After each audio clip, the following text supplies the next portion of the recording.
All right, guys. Currently, the nation is shaking concerning this Nnamdi Kanu's trial. Yesterday, it was a shock that Nigerian DSS finally exposed the federal government.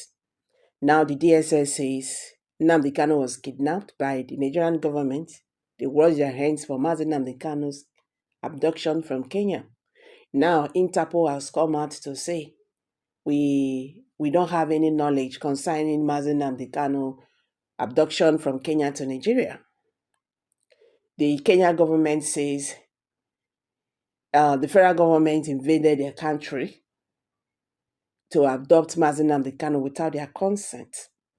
So right now, this Nnamdi abduction is shaking the country as protests has broke out, asking the Nigerian government to stop the trial.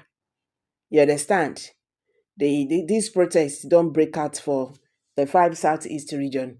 Okay, happening today, May 22nd. Yesterday, 9 these things happened.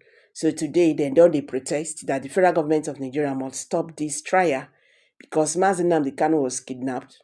The DSS have denied any rule concerning his abduction.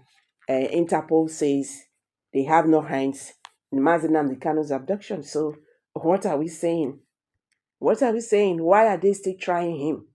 Why is Nnamdi Kanu still in court? What is he doing here? If Nigerian government, adopted him without court procedures, that one they have erred against international and local laws.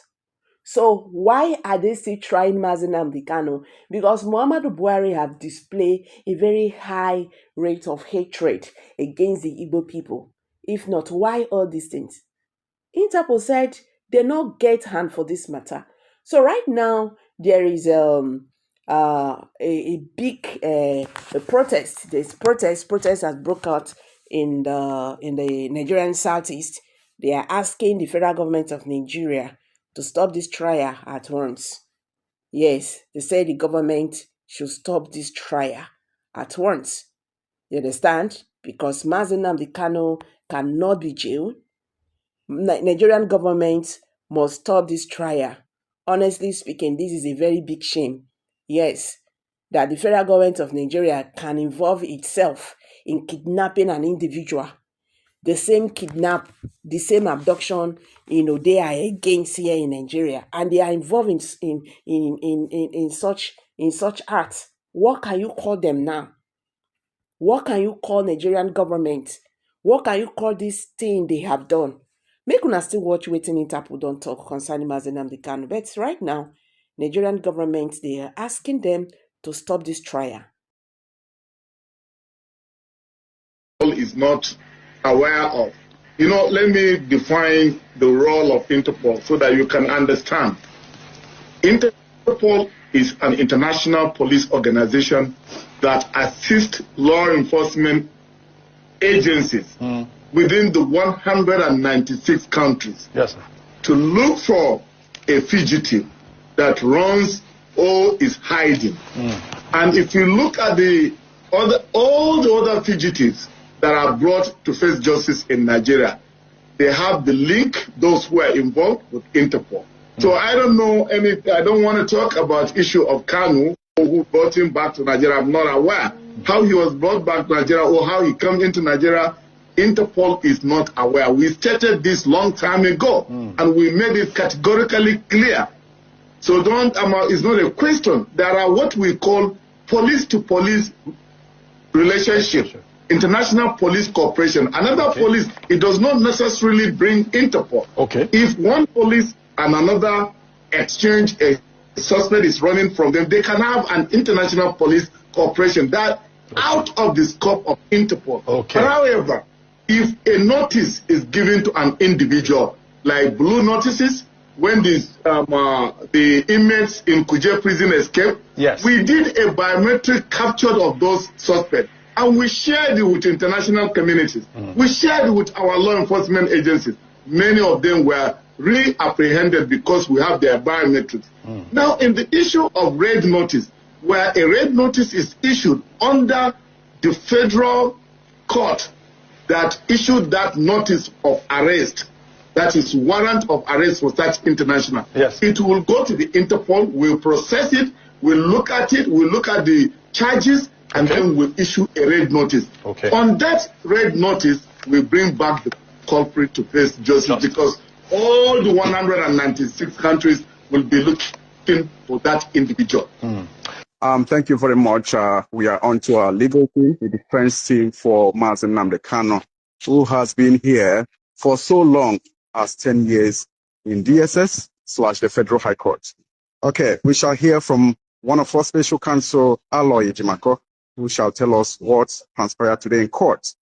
Well, I greet you all out there listening and monitoring this trial. I'm here with some of my colleagues, Nemeka, for Esquire, Mandela, Esquire. I'm also here with the president of American Military Veterans of Igbo Descent, who came all the way from the United States to monitor this trial. I'm also here with a lot of dedicated Umu Chineke, who have always stood by us and stood by Onyendu throughout all these travails that began in June 2021 when Onyendu was unfortunately renditioned.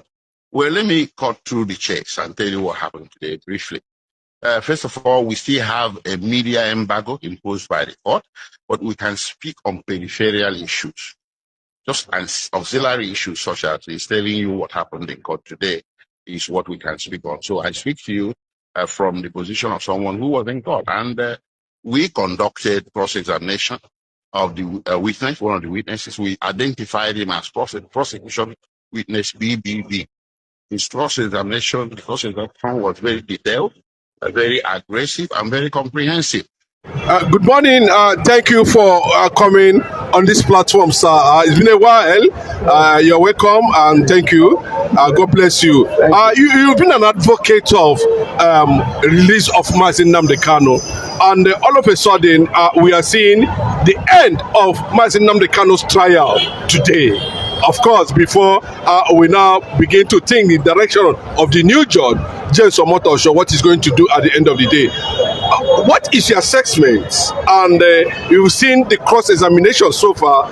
Nothing has been found on Nnamdi Kanu. And we also saw that the Interpol had denied the knowledge of being part of whatever arrest or kidnap that took place in Kenya. Who is after Nnamdi Kanu? The case of Nnamdi Kanu has become something else that is giving a bad name to Nigeria, within Nigeria and outside Nigeria. I've always said it, and I will still say it again. There is no reason for keeping Nnamdi Kanu in detention up to this time, no matter how. And all evidences so far gathered has proved that they don't have strong evidence against Nnamdi Kanu. They've gone to edit a video clip and said that during the NSAS, Nnamdi Kanu offered a threat, to Tinubu and